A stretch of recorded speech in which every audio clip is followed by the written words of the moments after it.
Thank you, Jill. Nice one. Jessie Pavelka in the house. How are you, my man? You all right? I'm doing all right, Alex. I'm doing all right. It's good to join you here today. Yeah, I'm excited. I'm Yeah. excited. I know we hung out a few years back when you were back over in England and such. I mean, it's been a while, man. When was the last time you were even over our way? I came out, gosh, that's a really good question. It was before the new year, I think. So it hasn't been that long. I come out, so the way I have it planned out, when I go to the UK, it's every quarter.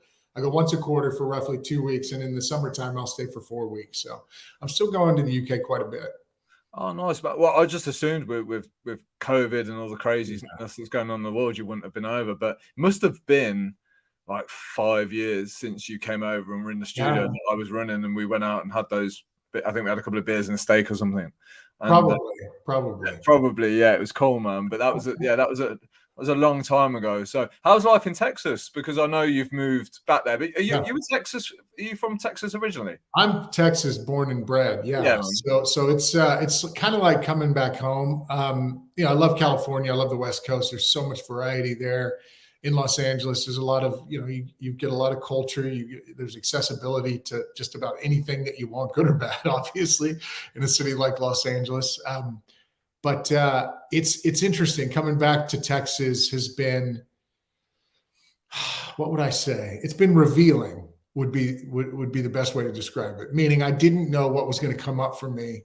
And what's come up for me has been both beautiful and challenging. Okay, tell me more, man. You can't just say that. Yeah, let's talk about the beautiful side first. Yeah, so the beautiful side is my son's here, and one thing that Texas does really well is family and community, and there's a hospitality to Texas that you just don't find in a lot of places. People are just nice. They look you in the eye. They shake your hand. There's a real, kind of the staples of generosity and appreciation and gratitude, just saying thank you and please. All of those things are valued here. And again, just the kind of community feel of things. So that's been a beautiful thing. And specifically for my son, just getting back, or actually not even getting back, for the first time, seeing what it's like to have a childhood where your parents don't have to have their second job be scheduling play dates. It happens effortlessly out here, which is how it should be. That wasn't the case in Los Angeles where we were living. It was a lot harder. So, it's one of those things in hindsight, probably should have done something like this a long time ago. But, we're here now, and I'm grateful for that. You want to hear the challenging now? Of course, man. Yeah. Of course. We're all about the challenge. We're all about the challenge on here. Yeah. There's, I think it's just letting go of familiarity. Los Angeles became very familiar to me. I still go back and forth, right? I've still got business there, and I've got friends there as well. My partner's currently there. She lives there. So we're doing the long distance thing. That's a challenge, right? Long distance relationships aren't easy. But making it work, just takes a little bit of extra legwork. The challenge has been letting go of familiarity. Routines changed a bit. And here's the deal. Like I love health and fitness, obviously. That has to be a big part of my life. And in cities like Los Angeles, it's there, and it's there in a big way. So if you wanted to go to, there's a store called Erewhon in Los Angeles. It's overpriced, but it's got everything from across the globe, all of the unique ingredients that you can't find in most places. So when you go there, you're going to get something that's really good for you. And you can experiment with different ingredients as well if you're cooking or supplementation as well. Those kind of things you don't necessarily get here. So I've just, I've just had to make peace with that. Not a bad thing, just challenging in some ways. One thing I will say that has been a real gift is it's easy to find healthy food going out to restaurants in Los Angeles. Where I live now, it's not as easy. So I've been forced to cook more, and I've loved it. It's been every day cooking. So I'm loving that. Yeah, well, I'd love to come to Texas, and one of the reasons is the food. Like, correct me if I'm wrong, but I just picture everyone like eating steak and having like ribs and drinking beer and meal we had 5 years ago. Yeah, Yeah.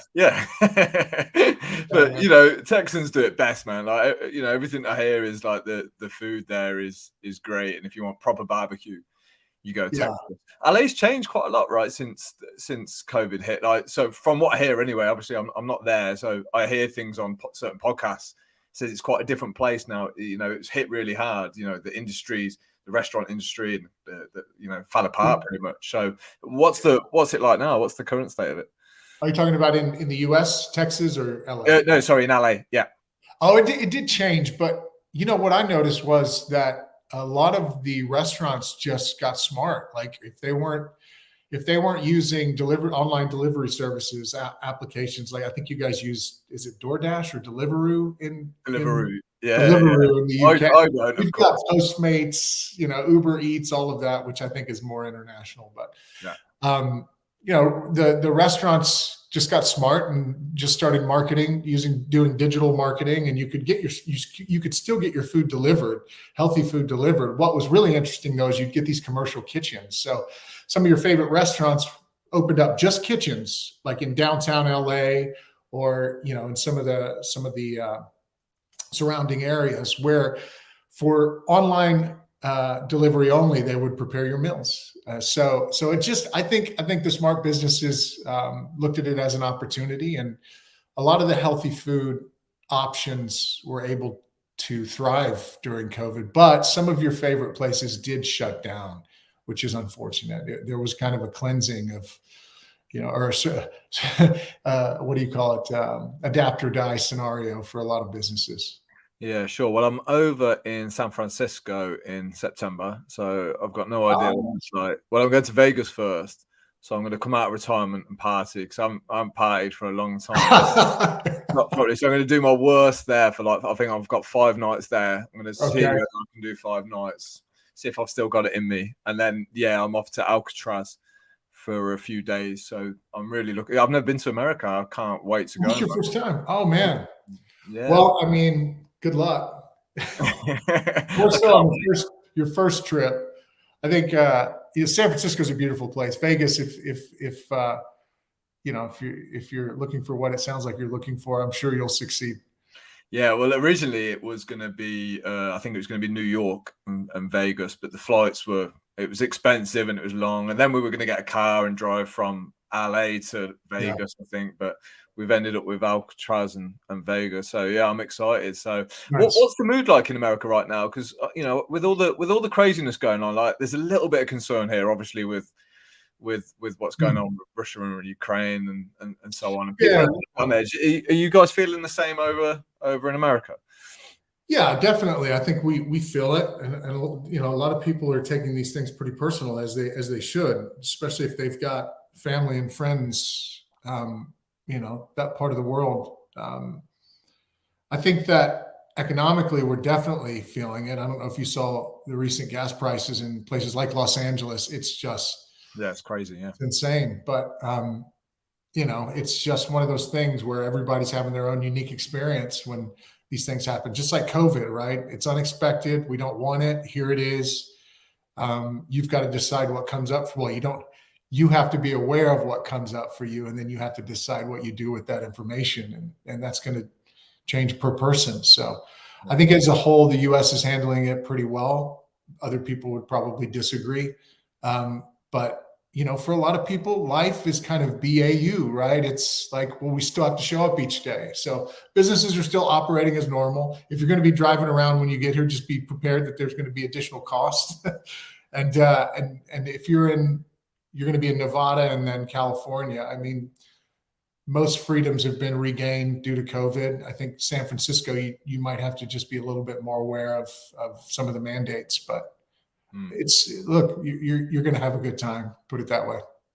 Yeah, I can't wait, man. And listen, there's not much we can do right now. We can keep an eye on the situation, but I think it's really important where we place our attention right now. I'm not quite sure how much we need to know. Obviously, we don't want to be ignorant to what's going on in the world, but I just know that the more I pay attention to it, I just don't feel good. It puts you on edge. It affects the way that you think, feel, and therefore act. So it's a fine balance between, well, what do I need to know and what can I do? And shall I just, head down and carry on with my own life. It's interesting, right? I look at media is like nutrition.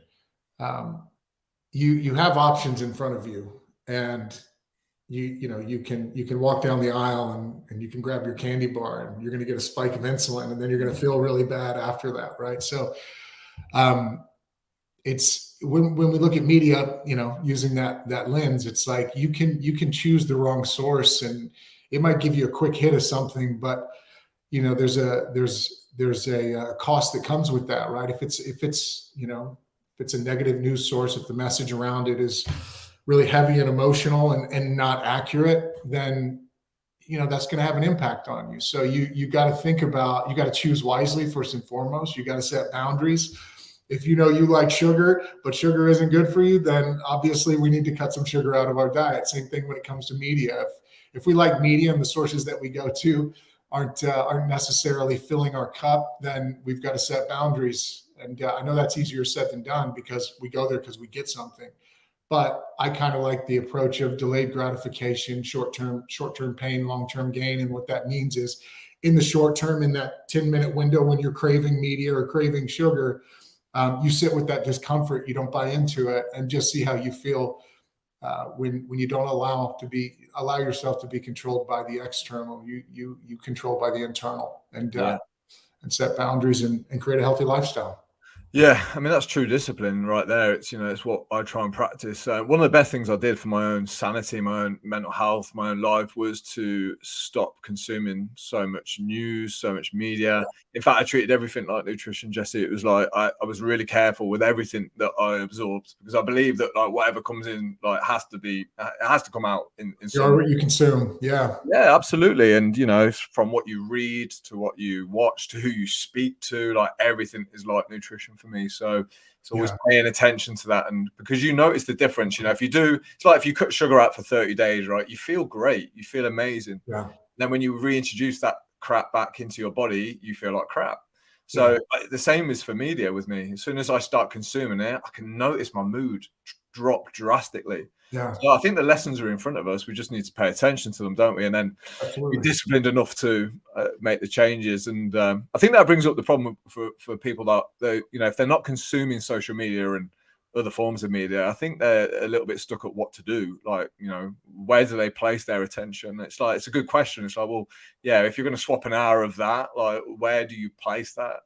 And that's the biggest challenge is behavioral change. And, essentially what we're talking about is behavioral change or habit formation, requires a substitute, right? So you can sit with nothing, with the void being, the discomfort of not doing, or you can insert new behavior, right? So, if media is your thing and it's not giving you anything that you want or anything that you need, sitting with that discomfort is an option, yes, and getting used to it is not a bad thing. But then you can also say, you know what, I'm going to go for a 10-minute walk, right?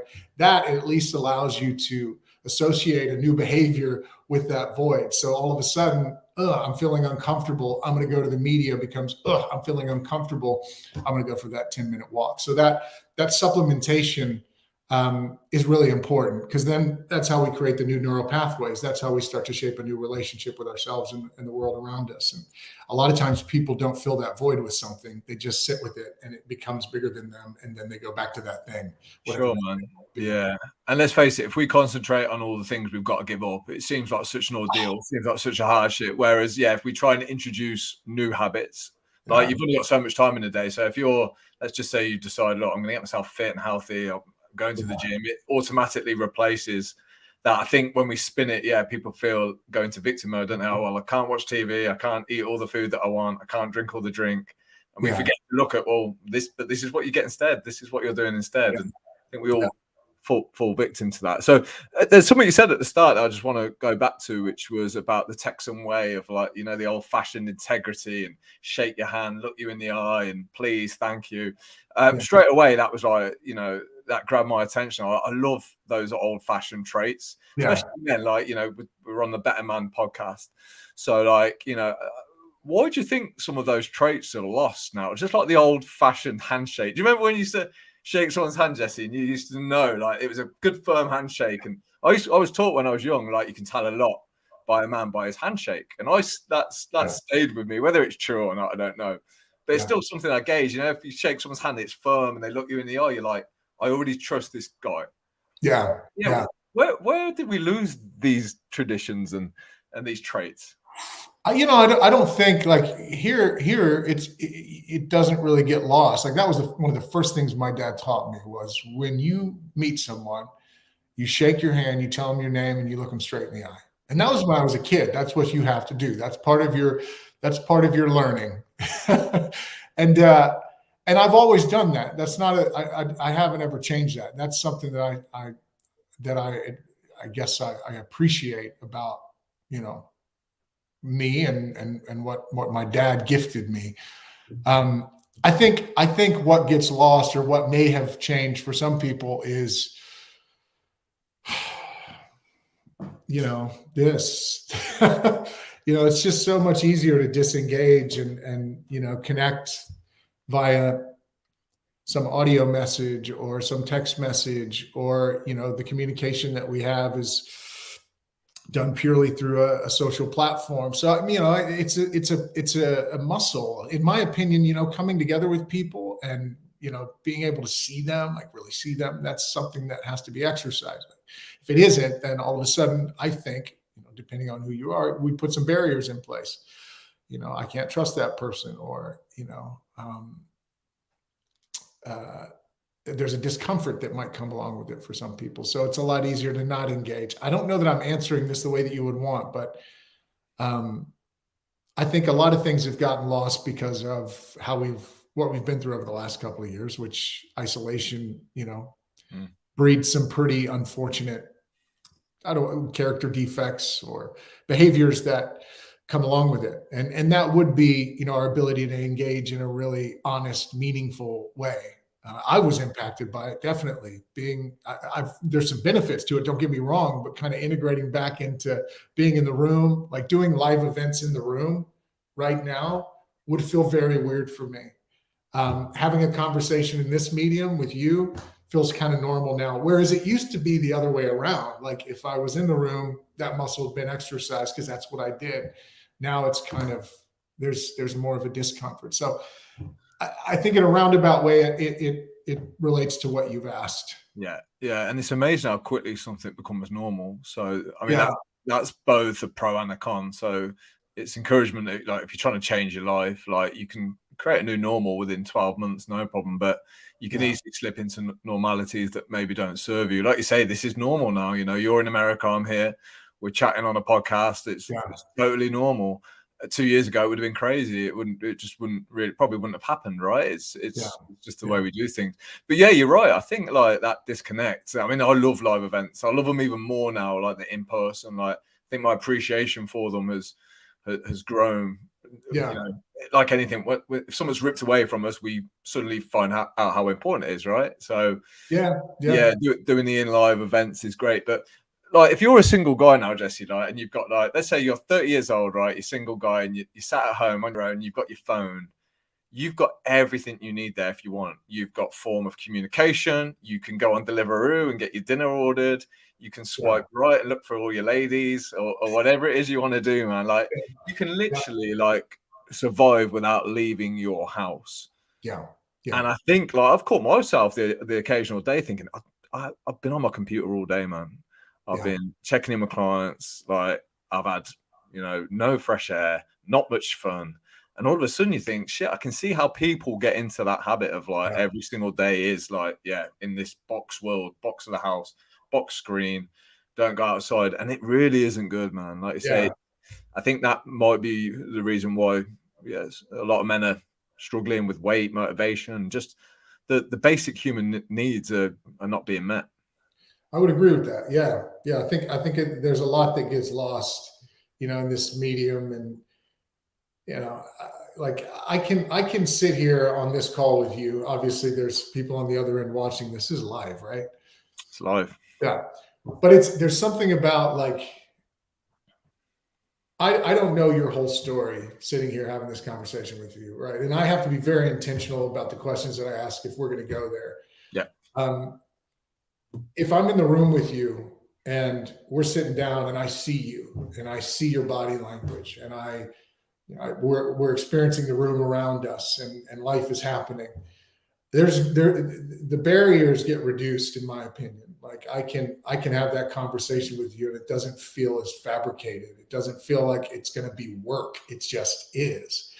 That's one of the things I feel gets lost in this. You can put on a facade in this room, in this medium, and get away with it, I feel. Whereas, in a room, you can't. So if you've got something going on in your world, we're friends. You've got something going on in your world, we're in the room. We'll have that chat. If I'm connecting with you over this medium, I don't know that chat is easy to access.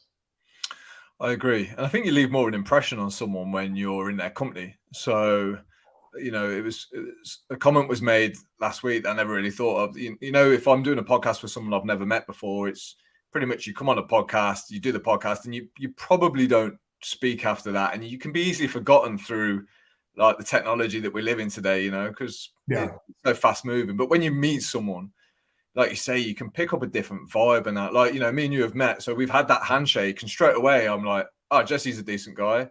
Like, really normal guy, down to earth. So coming onto this podcast was a different feeling because we've already made that. Had that meeting. And I think that's something else that is missed. But I was looking at your social media, doing obviously a little bit of research. Oh, by the way, dude, I've got to actually I'm embarrassed even saying this, but I've got my first little photo shoot on Friday, right, for my Instagram. I looked at your profile, I thought this guy's a pro, man. I thought I'm gonna have to ask some Jessie for some tips on how to get these pictures, man. Because as soon as the camera was in front of me, I'm like, get out of my face. I don't want to know. You're at pro level on your. I don't know about that. It's been a while since I felt comfortable doing any kind of photo shoots. Weird, isn't it? It's weird. But you've got nearly across Facebook and Instagram, you've got nearly 600,000. I don't know about TikTok and Twitter. I'm not on those platforms, so I didn't chase them down. But how do you stay authentic, or at least how do you give your most authentic self on social media, knowing that we live in a world where, like, everyone wants to see your best. They don't want to see Jessie at his worst. They want to see Jessie at his best. People may put you on a pedestal. How do you balance that out? Or do you just give into the world of social media and say, I'm just going to put out the good stuff? I mean, I don't know. First of all, I don't do a very good job of social media. So I'm just going to put that out there, and the team would totally agree with me right there. Something that we're working on. Yeah, it's an interesting one. If I'm in a conversation with someone and it's a video, for instance, it's really easy for me to be authentic. If it's a post and there's text, it always feels a little bit, it's thoughtful. So there's some thought that goes into a post. But I don't know. I'm trying to understand the question. You wanted to know, how do you balance authenticity with ensuring that you're entertaining, essentially? Or if we go a little bit more direct, is it possible to be authentic on social media now, especially like the larger the following you've got on? Or do you end up becoming like that becomes a different part of you in a different version? So you've got this mask on that's like, business, then you've got like dad, then you've got partner, and can anyone really be authentic now on social media? It's tough. I think there's places where I can be vulnerable and authentic, and in some instances I've been able to do so on social media. But for the most part, like if you're in my position, it's not about me. It's about people around me or the people that might be reading a message. Sometimes that does mean that there needs to be a level of vulnerability and authenticity, but a lot of times it's about information or story, and those stories are other people's, and I'm just a messenger or a guide. So I think for me, that's kind of the perspective that I have around the content that we create. But again, I don't do social media very well. Now, if I look outside of me and I think about just the world of social media, I think it's really challenging for people to fully embrace authenticity or vulnerability. Some people do it really well, but it's few and far between. It is kind of a veneer or facade for people. It's a, look how great my life is, when, under the hood, the story's different. So yeah, I mean, I don't know if I'm answering that very well, Alex, but no, it's a complex topic. Do you feel the pressure, like having such a large following? Do I feel the pressure? I wouldn't say I feel the pressure. I will tell you right now, I'm not a huge fan of social media. I know it's a great tool. I know that if you use it as a tool for good, you can do some great things. I get that. But I also know it's a massive distraction. It is something that unplugs you from the moment. It does more harm than good at this point for most individuals. So I think it's, you mentioned balance. It's, being very intentional with your content, I think, is key. Not just using it as I need more followers, but maybe the driver being, how can I impact more lives? Not necessarily build as many followers. I think that shift in perspective could be a nice first step for some people to change their intentions around content. And I do think, a little bit more kind of vulnerability. We need it. You see it happening, but there's definitely more needed in social media. I think balance it's a tricky word when it comes to social media, because I think the idea of it is great. It's like the idea of having balanced diet. I think the fact is, some of us struggle to do things in moderation. So social media is there to, designed for us to spend time on. Same as the foods that we have in the UK. They're strategically placed in the supermarket. They're the cheapest items.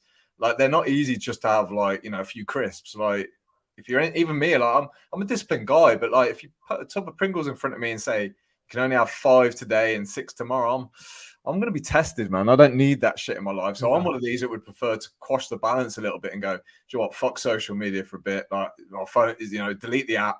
I like to just get rid of things. I don't want to test myself all the time, because life's testing enough. Like, so you have to pick your battles, I think. Yeah. So do I really want to have to, like, restrain from social media all day and try not to eat the things that are in the house? No, I'd rather not have the things in the house. Yeah. And I'd rather not have Facebook on my phone like I've done for the last 2 years. It's just easier. Yeah, well, and I think there's kind of for a lot of people constantly plugged into social media, whether it's them posting or just kind of doing their aimless scrolling. When you come up for air and you look up, life is kind of black and white. It's like, it's not as bright as it was before. And, you notice whenever you take a long break from social media that it's Technicolor again. It's like, oh, that stuff's out there, right? It's like you're a part of, rather than, separate or different or alone. And I think that just changes people's view of the world. So yeah, I think, making sure you set boundaries. We're talking about media. It's like, you have choice, but I don't think people feel as though they have choice when it comes to social media. It's like, oh, I'm just supposed to do this thing and go down, and I'm getting my quick hits of dopamine and serotonin, and I'm connecting with this person, so there's some oxytocin being released as well. So all these neurochemicals are being released, and it's kind of overriding our ability to be present and realize that we have choice. And if we can pause and be a bit more intentional with where we go, where we get our sources of social media, and how often we show up and get those engage with those sources, then life can be pretty bright still outside of the small screen. Well, I think you've nailed it there. I think it's how often we decide to show up. So, I'd argue that I'm not sure we do have a choice once we're in the game of social media. Once you're on it, like, I think, the companies are so big and powerful now that, like I say, they've got the best people working for them, making sure that we do scroll. That you still can. Yeah. So it's a battle it's going to be really hard. And if you're on your best game for the day, you might be able to win. But the next day, if you're a bit tired or you're a bit stressed, you're going to lose. So I think you're right. I think you've got to pick how often you show up. So that's where, like, I know we say all or nothing isn't needed, but for me, sometimes, like, you have to have that approach with things like social media and so on. So yeah, it's a challenge, man. So obviously you come between America and England quite a lot, and the UK quite a lot. What's the biggest difference with people's reflection and view on health and fitness? Like, Is there much of a difference between how the Americans and the English do their health and fitness, their training, their nutrition, their motivation, their approach to getting in good shape and feeling good? I think that it just depends, man. That's a tough one to answer, because if I'm in Los Angeles, I'd give you a different answer than if I was in Texas per se. Sure. I think, and probably the same thing if you're in London, or my business partner lives in Southeast England in Kent, so near Dover. So you're going to get two totally different profiles of people that are, going to the gym, what their idea of eating healthy is. So what their drivers, what their motivations are, essentially. And it all depends, man. And that's the reality. There are a lot of similarities, though, I would say. If you're in a big city like London or Los Angeles, the culture is going to be different. Whereas if you're in one of the villages or town cities in Kent, it's going to look different. So, in LA, we've got Equinox. Where I live here, we've got a small gym where, you see a lot of power lifters. One, you're going to be able to go and do yoga, Pilates, a variety of classes and types. There will be a mindfulness meditation moment as well, probably in that option. Here, you'll be doing some powerlifting, some resistance training. And, if you're lucky, maybe one day a week, there will be a yoga class. So, however, you'll be able to find yoga at another building, but I'm talking about a commercial gym and what they offer. So it's interesting. It's interesting. Yeah. Why is that? Is that just the Texas guy thing? Because again, when I think of guys from Texas, they're quite tough guys. Honest. Yeah. Is that how it is? Yeah. There's a definitely, when you grow up in South Texas, it's like you got to be a man, and I think that's changing a bit. I think the global culture is changing around what a man really is and what a woman is, or what anybody is. So I think it's a good thing, right? I think for men, the way I grew up, and if I think about the way my dad probably grew up, you just got to be hard. You got to be tough. You just get on with it. And I don't think that works. You look at the suicide rates in the UK specifically. I did some research on this not too long ago. The most vulnerable group is the kind of around 40-year-old males. That number's increased exponentially since the 90s. And I can't remember exactly the percentage, but it was pretty shocking. And that's on an upward trajectory. So, this idea that we've got to be tough is also the very reason, it's also the very reason that we are finding ourselves in positions where we can't ask for help, where we can't express our emotional state, where we don't feel safe enough. And so, again, I think that the kind of global culture of who we are as people is changing for the better. And what it means to be a man is not just being more resilient, being strong, getting on with it. It's being able to have that inner flexibility to also break down and say, I'm not good.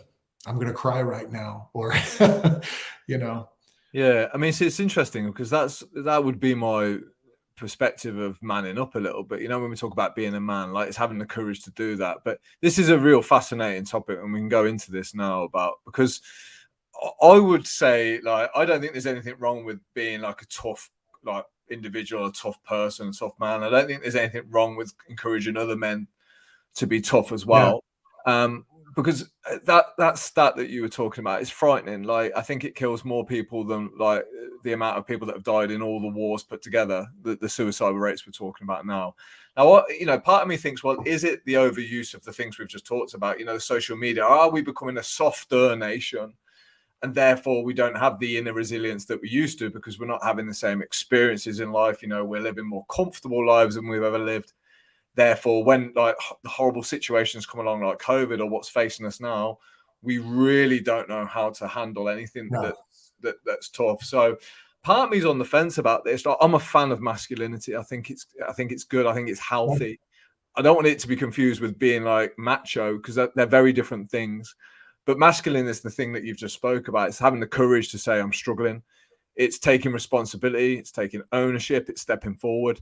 And I think if you ask the opposite sex what they'd like in a man, they would often say, somebody to, stand up for themselves, take responsibility, lead the line, keep us safe. So it's a confusing message, isn't it? It's like we're saying to guys, be vulnerable, but be tough at the same time. Now I can manage that in my head, and I understand it. I understand how to be vulnerable, you've got to be very tough. But I think that it's a hard message to drive across to guys, because when we say you've got to be strong, you've got to be tough, I think a lot of people will take that on board as don't show your emotions. I don't believe that to be true, but this is quite an interesting topic. I don't know where you sit on this one, or whether you think we need to toughen up a bit more in terms of being vulnerable and stepping forward, or whether we need to do the opposite and just step back and let things take their own path a little bit more. Yeah, I mean, well, I think you're absolutely right. As far as, it's not binary, right? It's more about how we define things, and being vulnerable is being tough, right? It's like being strong. So, I don't know that I have always felt that way. I had to arrive to that definition or redefinition. I certainly wasn't in my 20s able to articulate my emotional states when I was experiencing maybe some inner struggle. I wasn't able to give language to things. And that's a journey you have to be willing to go on. That's not one that some people are born with that skill. They just get it. And there's just a wisdom and an awareness, but there's a trial and error for a lot of people that were born into a culture that defines tough as just getting on with it, and emotions get in the way. You have to see the value in it, right? You've got to go there. You've got to hit that. You've got to hit your head against the wall a few times and realize this thing that I'm doing is not really working anymore. Or you got to hit your rock bottom, however you want to, phrase it. But that's kind of how I see it. I think there's a lot of people that are still on their journey to give language to their inward journey, and what's going on. They haven't figured out those words, and that's just part of our evolution, our individual evolution. And if we're willing to go on the ride, then there's some pretty magical things that we can experience, and a new version of ourselves, a new identity that we can shape for ourselves and the collective of men and women. I mean, you've seen some incredible things happen with the women's movement over the last few years, and how they've started to really redefine what it means to be a woman. And I think it's beautiful. We had International Women's Day 2 days ago, I think now. And just all the messages that you saw out there about, what it means to be a powerful woman. People are talking about these things. This platform for men, we're talking about these things. And I think that when you catch a person in that transition of, I've got to be tough, vulnerability is weakness, when they're trying to give language to this thing and redefine this thing, it's platforms like this, conversations like this, that give them that little nudge that says, all right, I'm going to try this. All right. And the next time I might speak up, and I think that's what it takes, is just reinforcement and a conversation that encourages people. Yeah, sure. And it's strange, because when you say powerful women, I'm like, it was International Women's Day, like you say, 2 days ago, and it's great. When you say powerful man, I'm not quite sure we could define that as easily, because again, there's an element of like, well, it sounds quite macho, like we don't want more powerful men, right? And I'm like, well, no, for me, it's not about that. So it's interesting, like you said about your 20s, like they were my, late 20s was where most of my struggles occurred. Yeah. But when I look back, that was when I was at my least masculine, in terms of like, I would avoid responsibility like hell. Yeah. I wouldn't step forward. I would try and get away with what I could get away with. So I'm like, well, not being masculine in that time of my life actually gave me everything I didn't want. Yeah. So I can't resonate not being masculine with not living a good life. For me, it's a great quality to have. Because a masculine man is very emotional, very affectionate. He does the right things, or he tries to do the right things. That's how I would view masculinity. And I just fear that that's being lost a little bit, where we're straying or staying away from that message. And I think men are a bit confused about what we're encouraging them to do. We're encouraging men to speak up in one sense, but it's hard to speak up in today's age because you can get penalized for it. So what do you do as a man? Well, you back off. And I don't think that's healthy. Yeah, no, I agree. I mean, there's been everyone, I find myself being having to be very thoughtful about the words that I choose, because, and I don't think it's a bad thing. I think it's good that we have to be more aware of the words that we choose, because some people just run on autopilot and just have verbal diarrhea. It's just stuff that just that's inconsiderate. It doesn't make sense. Yeah, but we're human, right? We're human, and that can happen. Yeah, my concern is that you could say something wrong one day. Yes, yeah. And that's it. And all of a sudden you're a piece of shit. Do you know what I mean? Yeah, that is one of the biggest things I think we could change, is like not putting hard judgments on people that mess up. Like, yes, we all mess up, and we all deserve to try to make it right.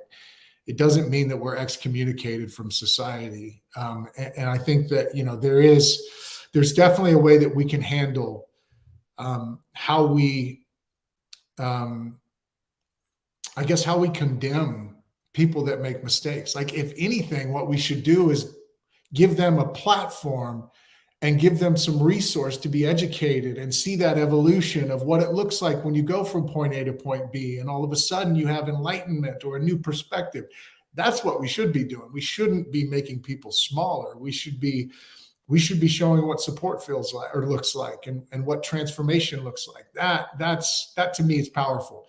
But, you know, it's not the world that we're living in right now. It's you say the wrong thing, you better watch your ass, man, because what a terrible message for like the younger men out there. Because what we're literally saying is, like, you better not fuck up, because if you do, you're finished. And I think, you know, when we use the words transform, like, everyone's excited about a transformation, but transformation suggests you're moving from point A to point B, like you've just said. So, like, we want to, like, anyone that I really respect has gone through hardship. They've been through really tough times, made a lot of mistakes, and I really respect a comeback in somebody. So, you know, if we were to go out and have some beers, Jesse, I'd be really interested in, like, your toughest times. I want to know that about everyone. I want to know, like, not your best stuff. Like, I'm not that interested in your best. I'm more interested in, Jesse, tell me about, like, the worst shit and how you've handled it and how you know what I mean? That's what I'm interested in. And like I say, I think we're going to end up encouraging men not to make mistakes, or they're going to be so scared to make mistakes that they end up not doing anything. And everything's so hypocritical now. Like, we can't encourage men to grow and speak out, and then on the other hand, slap them around the face when they make a mistake and push them off to the side. It just makes no sense to me. We should be helping people, supporting people, giving people a second chance, letting people apologize. I think the word sorry will mean nothing in a few years. I don't think it will mean much at all, especially not publicly. I don't think you'll be able to use it, because I think, you say one wrong word. And this is what I was getting to earlier about the large following you've got. Like, I don't envy you. Like, I don't think I'd want a large following. I think there's so much pressure. You have to watch everything you say and do. And that goes back to my point about being authentic. It's like, are we really authentic, or are we really just cautious in saying what we think we should say? I think there are a lot of people out there that are very authentic. And I mean, you know, you look at, like, if I think of like, a person that came to mind for me when you were saying that was Joe Rogan, right? He's got no problem being him, right? He will go there, and his audience is massive. I love that guy. He will be the next one to fall, I think. And if he does, I think that's going to be a real kick for us all. Oh, I mean, that's the beauty of you know, his own profile and his own platform. It'll live on. Sure. It might not have the same backing or support that it has, but he'll certainly have the following, because he's got people that can relate to him and his perspective. So, you know, it's but I know what you mean. It's once things get turned up, once you realize that, okay, there's a lot of people that are either relying on me.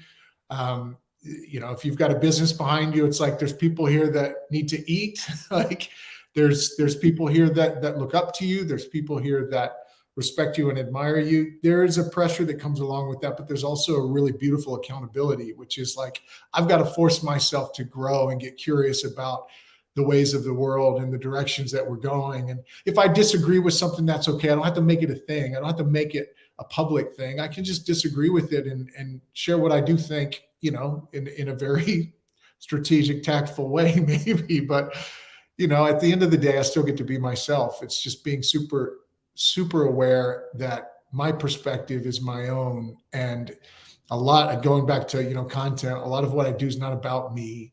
It's the beauty of, health, well-being is it lives in a space that can't go wrong. If you do it right, it can't go wrong. You're trying to help people. Now, once I start to have an opinion about personalities or politics or, religions or belief systems, which are very unique to the individual, that's where you run into issues. But if you make it about the work, you make it about the people, it's a pretty easy thing to navigate, I think. Sure, man. Yeah, if you say the right things. But I think there's nothing wrong with debate either. Like, I think we're in a world now where even debate seems wrong. Like, me and you could have a debate about, whether you think men should be less masculine. I think they should be more. And I could probably, we could probably have a great debate about it. I could learn from you. You could learn from me. Yeah. And that's what a good talk is, isn't it? It's absolutely. Don't avoid that. Definitely. Yeah. You're not trying to win an argument. You're hearing other people's. I like hearing other people's opinions. Otherwise, I might as well speak to myself. You know what I mean? That's why I do this podcast. I'm like, I'm really interested in Jessie's view on this. I'm like open to it, and I like learning, and I'm curious. So you could change my mind on something because you put things over in a different way to what my brain would think. And that's what I love about learning from people and talking to people. So I think it's important that we still create environments to do that. Hence me creating this podcast, because I want to hear from you. I want to learn from you. I want to learn from everyone that comes on the podcast. Yeah, but and I also think, the word debate implies that I'm against you. And I think, a conversation is two people. They can have their own opinions, but with curiosity, you're open to being changed. In a debate, there is no, I've got to win. And the victor gets their hand raised, and it's, 12 rounds and we're done. I think the beauty about the conversation that we're having is I can sit back with curiosity and be moved by your perspective because it reveals something about me that I didn't know, or vice versa. I'm not the best. I would suck at debating because I'm kind of like, you know what? You're right. That's how you see it. And it's just like, I would be the world's worst debater. I think debate is probably the wrong word for me to use, because when you hear debate, you might think of like Biden versus Trump. Which Trump's great, right? He knows how to polarize, and he's Trump's a good debater. But I know what you mean. That's the classic argument. So is it a son or a daughter that you have, Jessie? I've got a 12-year-old boy. 12-year-old boy. So like, what is your method on parenting then? I know that's a complex question, but are you, obviously, it's a difficult time to raise a child, let alone, a 12-year-old boy, like, because, he's at that age, and all the conversation we've just had, masculinity, like what's a good man, what isn't. Like, do you just kind of like lead by example? Is that like a way of parenting where you just think, I'm going to install and try and pass on what I think is a good person and good values, and whatever path he decides to go down, I'll be cool with that? I think that it's a mix for me. I find myself being very attached to what I think he needs to be like and what he needs to do. And sometimes that's good because it pushes him outside of his comfort zone. But the majority of the time, what I try to do is just be curious about who he is and who he's becoming.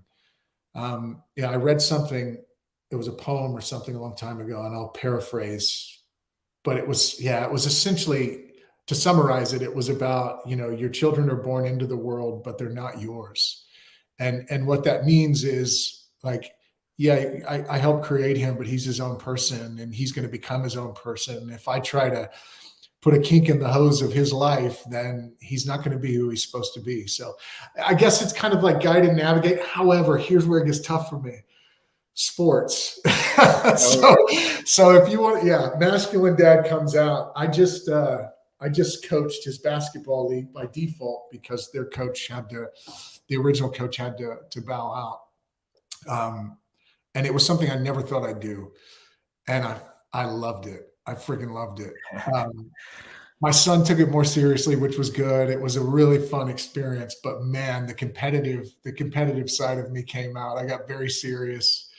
And it was a fun thing to be able to kind of bring into our dynamic, our father-son dynamic, because it's, when you think about achievement goals, pushing past limits, experiencing discomfort, but getting used to it, the anxieties of preparation and game time and all of that. There's so much in that experience that transfers into life.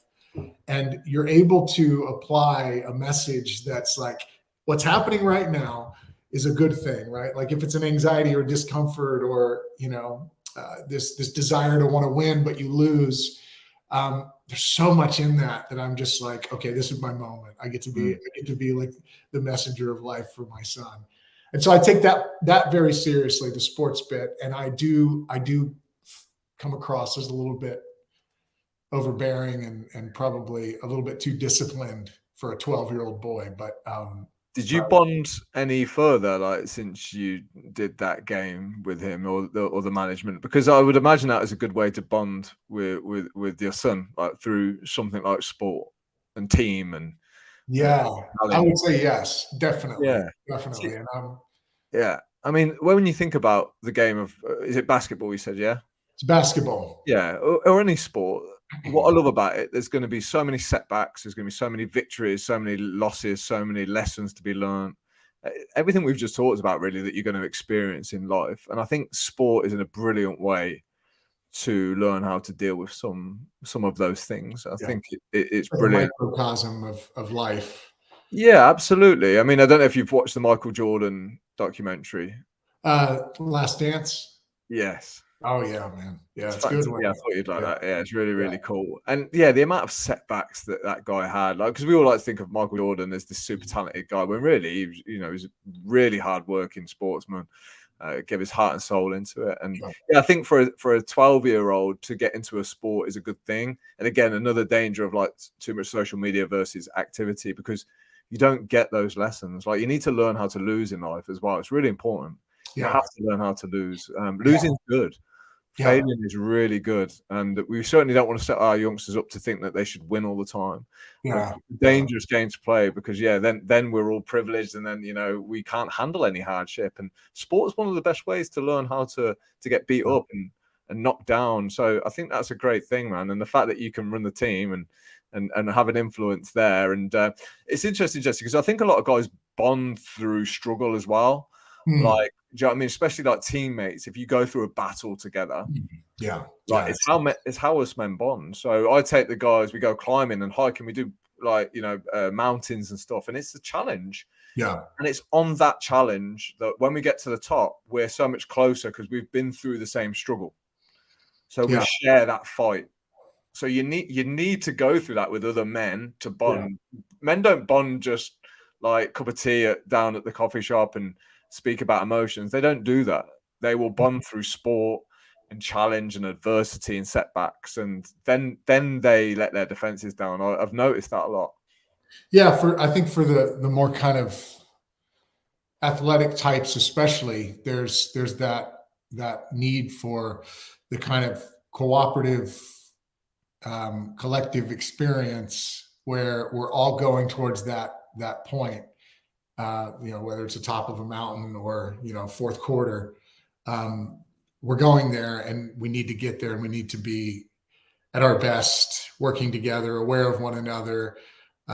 If I get hurt, I need you to come help me. If someone's slowed down, we need you to come to the back and help support them. There's that just awareness of one another, and the fact that you're in it together, that I agree, kind of drops the veil and allows us to really connect in a way that is super meaningful. And that's only through experiences. I agree with you. I think for athletic types, we need that for sure. That's our tribe. That's our community. That's our brotherhood. Yeah. And even if it's not athletics, I think we all need something else to fight for other than ourselves.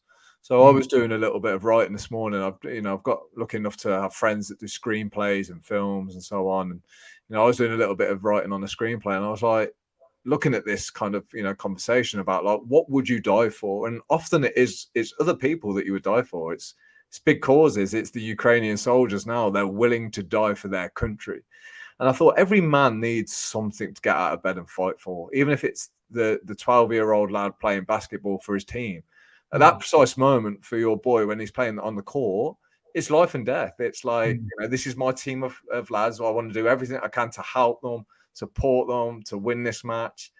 And then if we don't win, I'm still going to shake the opposition's hand and say, well done. That for me, when we're talking about masculinity and becoming a man, there's so much to learn from those situations. We need something to fight for. And I think when you wake up each morning, if you haven't got that in your life, if you haven't got that purpose, that's when you become heavily depressed. That's when you start to struggle to get out of bed. And it might only have to be something small, like an animal or a person that you love, but you need a reason, man. You need a reason to survive. Life's tough. So you gotta have an antidote to that. Otherwise you're fucked. Like, you have to have something to fight for. So for me, sport is a great way for young guys to get some emotion out. How do you have to remind yourself, Jessie, of what's important in life? So like, you've got obviously relationship, you've got your son, you've got business, you've got your own health, your own hobbies, your own ambitions. Like, there's so much to do. Do you have to sit back sometimes and say, what's most important to me, and am I giving that my full attention? Ooh, yeah, that's a good question. I mean, the balance of those things in my life is, there's no way to get it perfect. And that's the biggest piece, is accepting that this is not going to be easy. I've got a lot of things that I value in my life. And making sure that each of them is getting the attention that they need at the right time is something that I struggle with, but I do my best, and I just got to remember that. As far as prioritizing things, I've got my own well-being, we'll call it, my own kind of element of spirit or spirituality or connection that I need in place so that I can show up in all the other roles in my life. And I think I have to put that at the top. If I don't put that at the top, I find that I'm unable to have this natural ability to prioritize those things. I can't be in it with those things and be present. There's almost an anxiety or a thing in the background that kind of builds. That's just me, So I think if I make sure that I'm good, I'm taken care of, and my routine is in place, I can show up to those roles, except when they're not in balance, not be too hard on myself, and feel good about my role as a business owner, as a leader, as a father, and as a human being in the wider world. And I think that that's probably the biggest challenge for people is, the oxygen mask analogy, putting their oxygen mask on first.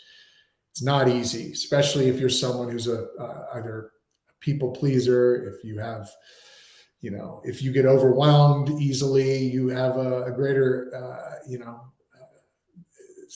experience of anxiety or worry in your life. It's very hard to show up and be present in the things that are calling you or needing you. So, yeah. Does that answer the question? I can't even begin to imagine how hard it is to be a parent. I can't even begin. Is this going to be a journey you're going to embark on at some point, you think? I've got to find a woman first, dude. Well, that's why you're going to Vegas and San Francisco. Yeah, I'm not going to sure I'm going to find my wife in Vegas, but we'll see. I just think it's the hardest job out there. Like, I really do. Like, that's beautiful. It's hard. Sure. I'm sure. Yeah. I'm sure. And maybe I'm being cynical because I'm sure that the pros outweigh the cons. But by far, in my experience, I think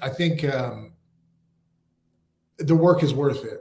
I wouldn't say my son is not hard at all. He's amazing. He is just an incredible kid. Very lucky. It's me. That is the thing. And I think moms and dads just need to give themselves a break, man.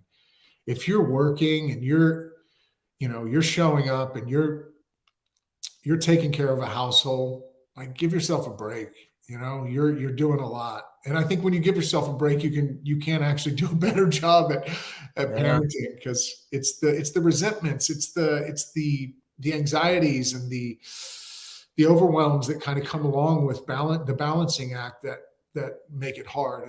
And that just, at the end of the day, while it might show up in an argument with your kid, at the end of the day, it's really just a reflection of you and how you're feeling about yourself. So yeah, we have a lot of these conversations in the Better Man, because a lot of the guys are dads, and they want to be the best dads they can be, understandably. But we always try and define what a good dad is, because a lot of the guys they'll have a target to be the best dad they can, but they don't know what that looks like. So they're forever chasing something. Yeah. And when they step back to look at it, they give themselves credit and acknowledgement. They switch their phone off at the weekend for a few hours. They give their kids what they need. They are doing their best. And I think it's important that you know your own standards. It's a bit like the weight loss analogy, Jesse. A lot of people will say, "Oh, I haven't lost enough weight this week." And I'm like, well, what would have been enough? And they don't know the answer. So it never would have been enough, no matter what they'd have done. Yeah. So I think, it's important. And just having good enough standards as well. I mean, that sounds really like pessimistic, but it's not. I don't think you have to be the best dad. I don't think you have to be the perfect dad. I just think you have to be a good enough dad and know what good enough looks like. Because otherwise you try and be the perfect business owner, the perfect dad, the perfect husband, the perfect son. You're going to fucking fail. Yeah. Yeah. You can't be those. So I don't know where you'd even start with that.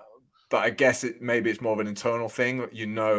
Whether you're being a good example or a leader or a good dad. I don't know whether it's an internal gut feeling or whether it's a strategy. I think I'm a firm believer that, behavior shape beliefs, right? And so, you mentioned,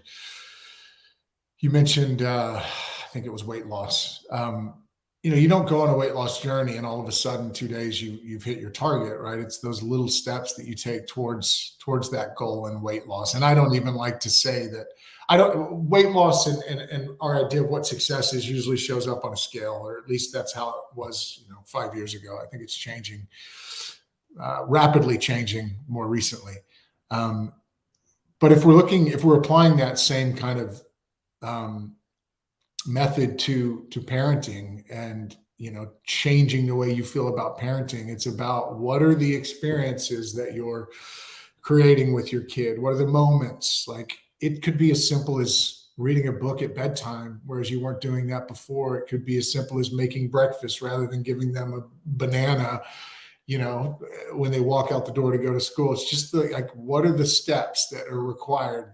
Because steps essentially are behaviors shape beliefs, right? So that thing that we do is going to tell us how we feel about ourselves, or how we feel about the world, our ideas about the world. And when we look at parenting, those things that we do are going to shape our beliefs about ourselves and the parents that we are, and, who our children are as well. Whenever I give back to my kid, like if I'm giving him time, I feel good about him. Most importantly, I feel good about me because I did it, right? Oh, good. That felt good. I sat down, give him some of my time. I feel good. But I also feel he's going to be okay because I did that, right? So the behavior shaped the beliefs. And we have to remember that in anything that we do, whether it's parenting, whether it's weight loss, whether it's leading a company, your behaviors matter most. And that's why we have to lean into action. No, I agree. I mean, we're big journalers inside the group that we do. And, at the end of each day, we can all sleep well if we feel like we've behaved in a certain way. It's not necessarily about how much you've got done and what you've achieved. But I know myself, that's where a lot of my struggles came from in my late 20s, and still do, if I'm behaving in a way that doesn't sit with my alignment. So it's important to be a good person for me, more important than getting things. Yeah. And I'll never forget, Jesse, at the end of last year, we did a big meetup, and I said to the guys, I want all of you to share your biggest wins throughout the year, because we'd collected them. Yeah.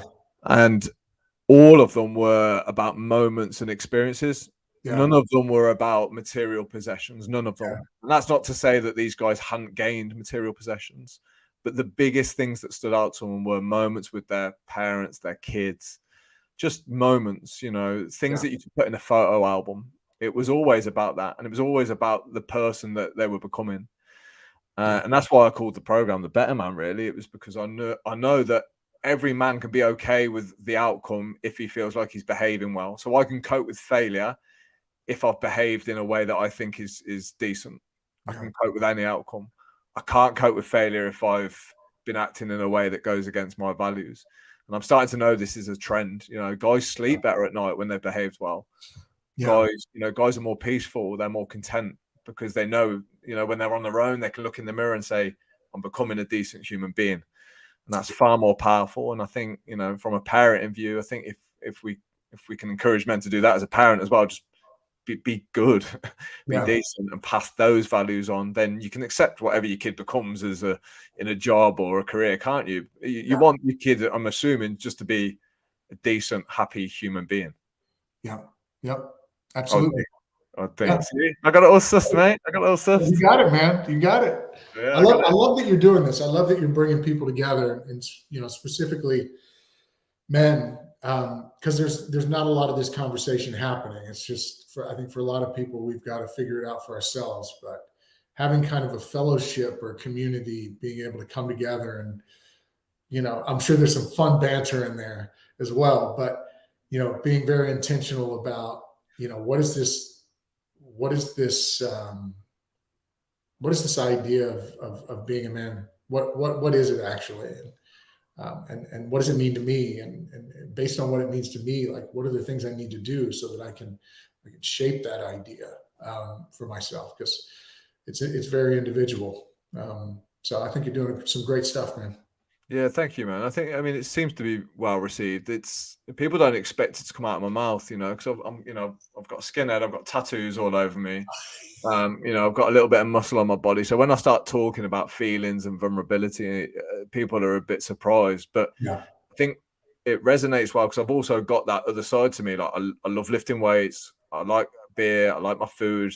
I like men to be men, that kind of thing. So I'm trying, on my own journey to show that you can still have that toughness and ruggedness about you, but have that ability to try and learn and to become more open and vulnerable and kind and considerate.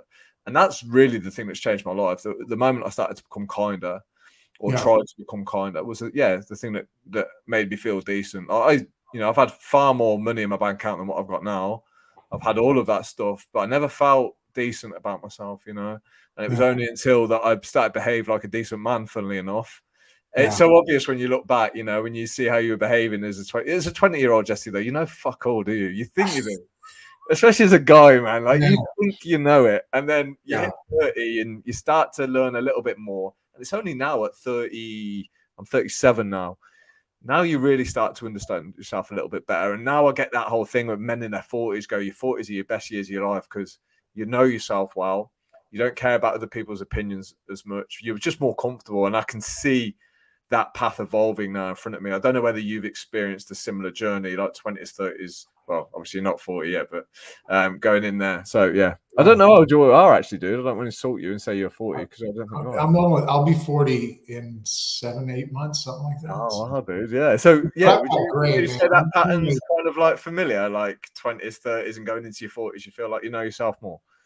Yeah. I mean, I can't remember. There was something I heard, or there was a book that talks about the different stages of life. And you've got like the wanderer, the student, and then the teacher. There's other phases as well. And I was certainly a wanderer in my 20s trying to figure it out. I mean, I had the thing that I do remember is I had clear direction of the things that I was going to do. Everything around that, though, was pretty chaotic. So while I had some vision and some dream, there was chaos around it. And then it started to become a real thing in my life. Like this vision started to become a reality in my life. And then all of a sudden in my 30s, it was about being okay with the thing that I had, the thing that I created, or the thing that I was gifted. And that was career, that was a child. And it was then me forced to kind of look at myself and feel as though I deserve these things. Do I deserve these things? Like, is this okay for me to have? Because I've been sabotaging this whole thing for the last decade. Now it's here. What is this supposed to mean? And so I had to kind of appreciate it. And I would say kind of more now that I'm getting close to 40. Yeah, it's just sitting in the here and now and just being really okay with it. Like I know myself better than I've ever known myself. And I mean, it's like, you know, a new year passes and a new thing's revealed, but I don't know about you, but there's certain parts of me that I have to manage. I have to be aware of because they're insidious. They come up and they can get in the way of me, I guess, connecting to what some call my higher self or my guide, my director, the CEO of me. They're parts of me that have to be managed, and that's kind of a red line throughout.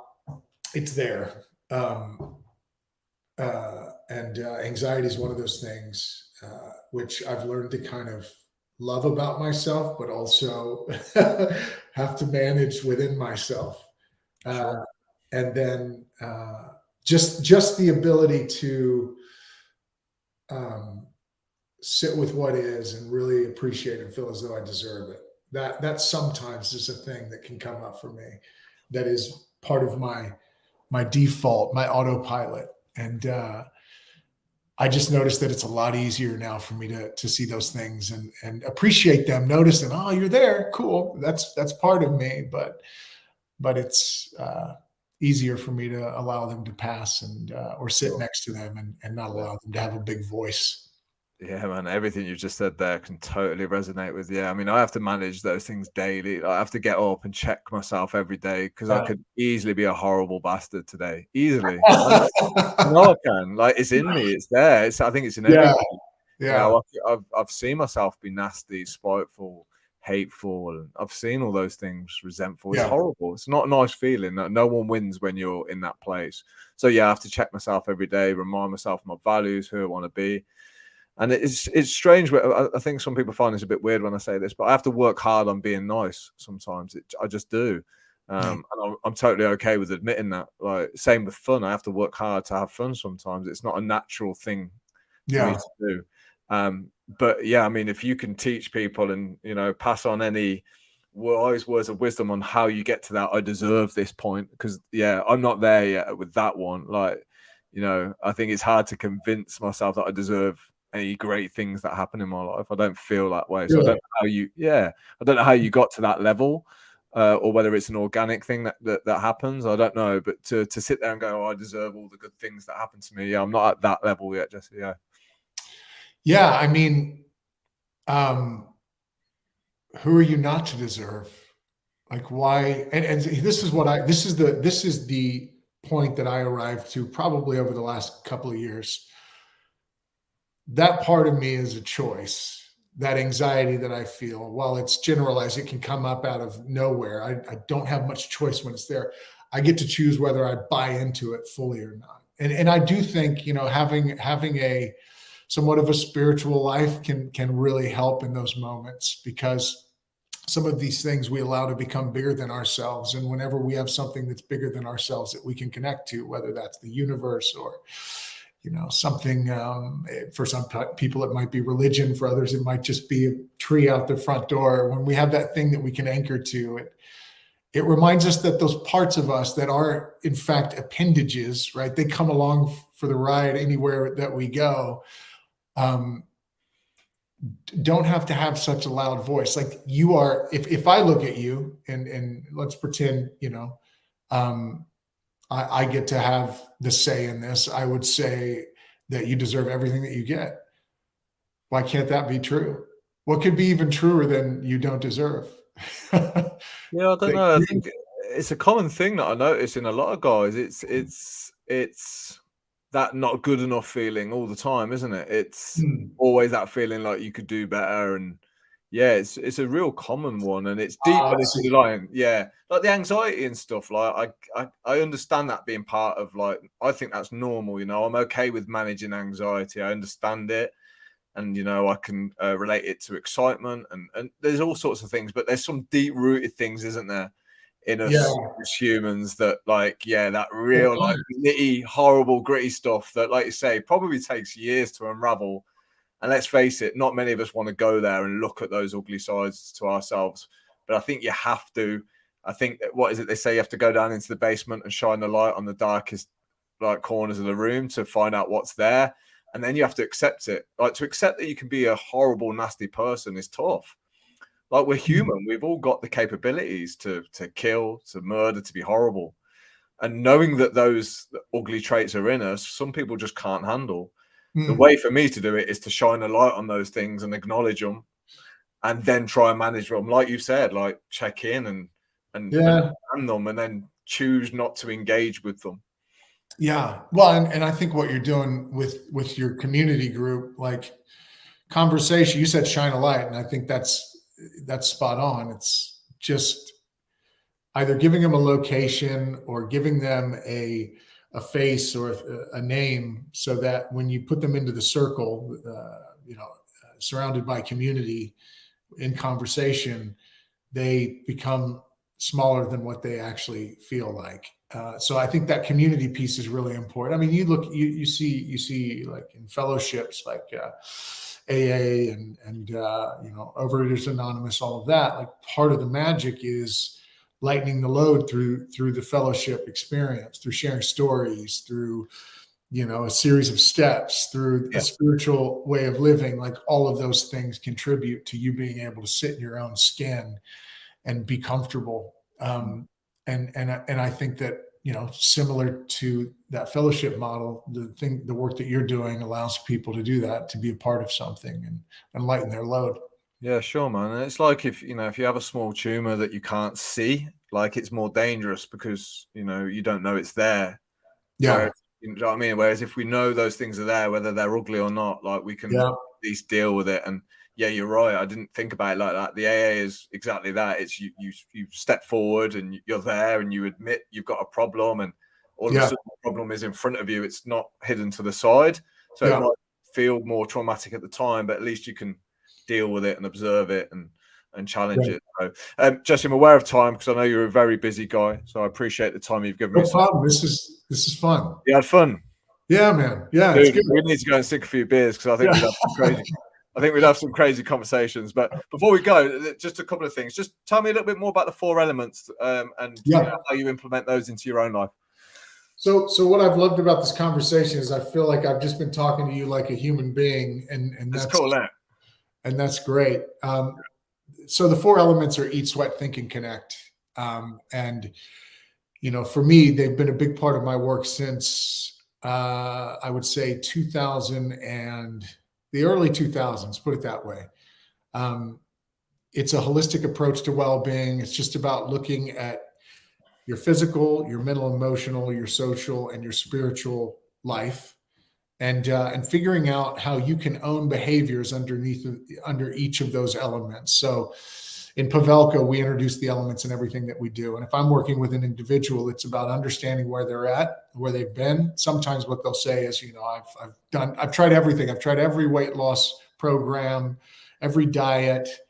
And the thing that they hadn't tried is plugging themselves into community and trying to take some ownership of those small things that they can do each and every day under each of the elements. So they're really just a focal point or a framework that people can hang some behaviors on each and every day, behaviors that they own that start to shape a new relationship with life.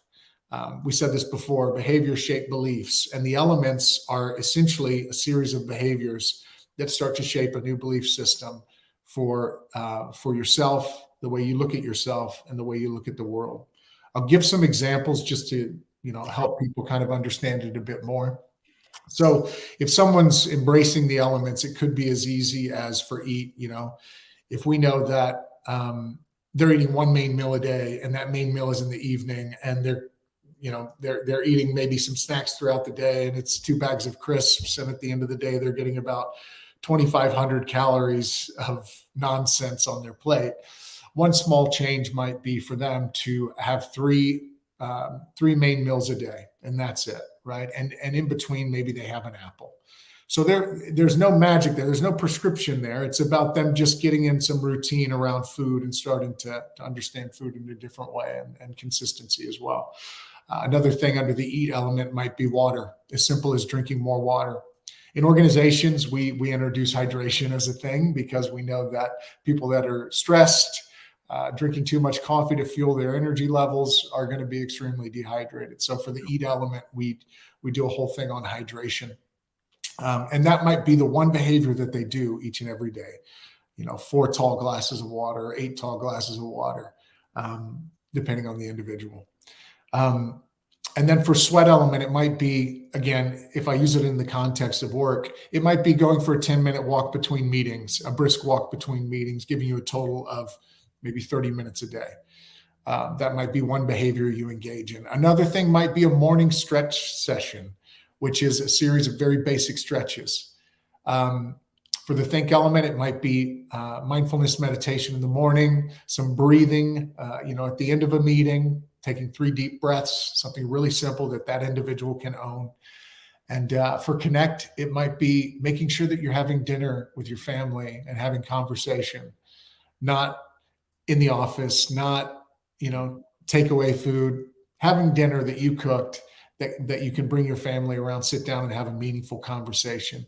That might be the behavior that you engage in. So again, very simple stuff. There's no kind of magic there. The idea, though, is to guide the individual to a point where they take some ownership of what those behaviors are. How is that individual going to eat, sweat, think, and connect each and every day? What's the plan they're going to build for themselves? And then after, let's say a month, 2 months, 3 months, sharing that experience with others. So we try to plug individuals into communities, and those communities for me is where the magic happens. Just like with your work and the work around Better Man, it's about conversation. It's about story sharing. It's about demonstration as well. So if you're having that glass of water, share a picture of it. If you're eating that apple, take a bite out of it, send a picture of it.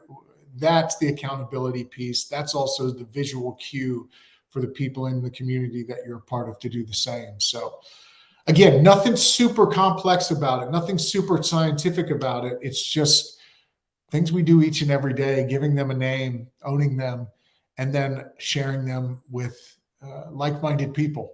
No, it's brilliant, man. And it never has to be complicated.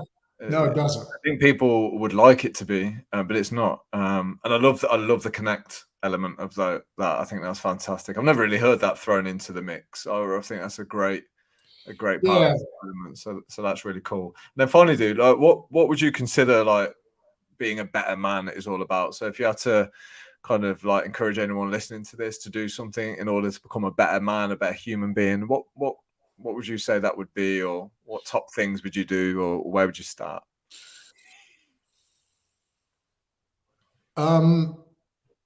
There are 3 things that are coming up for me, and I'll say them. I don't know that they're the right ones. If I really thought about it, I'm sure I'd come up with other ones. But there's something around, and this isn't the right terminology. I think there's positive and negative ego in the world of psychology. I think that's how they look at it. I would call it dirty and clean ego, and one being, both being fuel, one being creating toxic air for others to breathe, the other creating clean air for others to breathe, or in some cases, the output being inspiration for others to absorb and act on. Be aware of the fuel that you're using. Which ego is fueling your behaviors. I think that's important. The other thing I would say is curiosity. I think, there's a certain point you're talking about, the different phases of evolution for us as men, our 20s, our 30s, our 40s. I think curiosity can get lost on that journey, and the beauty of mindfulness and, just pausing and noticing as we are putting our brains in a curious state where we're not allowing our thoughts to take control of us and our decision making. We're sitting with them and looking at them, and we're the observers of those thoughts. I think that can be extended out into the world and how we observe the world and others. there's an element of curiosity that can empower us as men, that can help us develop and become something better. So I think curiosity is important. So we've got ego, curiosity, and just be fucking nice. Just be a nice person. That was the best one. And you also mentioned what you consume as well. So yeah, what you say. And by the way, I'm not those things all the time. I need that to be known. In fact, there are many moments throughout the day when I am not those things. Those are, when you set a vision for a company, you're not going to get it. It's the thing. It's the bright light that you're kind of going after. And I think for a lot of us, like some of these things that we talk about, we do our best, and that needs to be good enough. And you mentioned this. It's not going to be perfect. It's progress, and that's important. Like as a man, as long as you are trying and truly trying, not just lying to yourself trying, but truly trying, you've got to be okay with that, because as men, we can be really, really hard on ourselves. And that gets in the way of any progress that we're trying to make. So I think that's really key. I think on that beautiful note, mate, we will leave it there. Jessie Pavelka, you are one cool dude.